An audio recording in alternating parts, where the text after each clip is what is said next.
கர்த்தருக்கு ஸ்தோத்திரம். கர்த்தருடைய நாமம் மகிமைப்படுவதாக. சோதனையை சகிக்கிற மனுஷன் பாக்கியவான். ஆமென், ஹல்லேலூயா. யோபை குறித்து நாம் எவ்வளவோ தியானித்திருப்போம். யோபினுடைய சோதனை நம்ம எல்லாருக்குமே தெரியும். கர்த்தருக்கு ஸ்தோத்திரம். யோபினுடைய சோதனை மாத்திரமல்ல, யோசேப்பினுடைய சோதனையும் நமக்கு தெரியும். கர்த்தருக்கு ஸ்தோத்திரம். அப்போ இந்த உலகத்தின் காரியங்கள்ல நம்மை உலகம் இழுக்கும் பொழுது அதை எல்லாவற்றையும் உதறி தள்ளுவீர்கள். ஆனால் கர்த்தர் உங்களை உயர்ந்த ஸ்தானத்தில் வைக்கிற தேவனாய் இருக்கிறார். ஆமென்.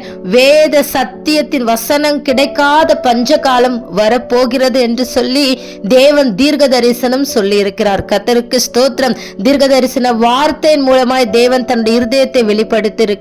அப்ப அந்த பஞ்ச காலகட்டத்தில் வார்த்தையின் வசனத்தின் உவமைகளின் அர்த்தம் தெரியாத ஜனங்கள் மத்தியில ஆண்டவர் உங்களை எடுத்து பயன்படுத்த வேண்டும் என்று சொல்லி விரும்பினால், உலகம் உங்களை இழுக்கும் பொழுது அதை உதறி தள்ளுகிற ஒரு பலன் உங்களுக்குள்ள காணப்பட வேண்டும் என்று சொல்லி பரிசுத்த ஆவியானவர் விரும்புகிறார். உலகமும் உலகத்தின் உள்ளவைகளும் ஒரு நாள் நம்மை விட்டு கடந்து போகிற மாயையான காரியங்கள், நம் கண்களுக்கு முன்பாக பார்க்கிற எல்லாமே ஒரு நாள் ஒன்று இல்லாமல் போக பொழுது.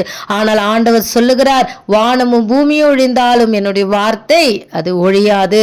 ஆண்டவருடைய வார்த்தை என்றுமே மாறாது. உங்களுக்கு ஆண்டவருடைய வார்த்தை வரும் பொழுது, நீங்கள் வார்த்தைக்கு வசனத்துக்கு கீழ்ப்படியும் பொழுது, கர்த்தருக்கு ஸ்தோத்திரம், பகைக்கப்பட்டால் நீங்கள் பாக்கியவான்கள். ஆமென், ஹல்லேலூயா.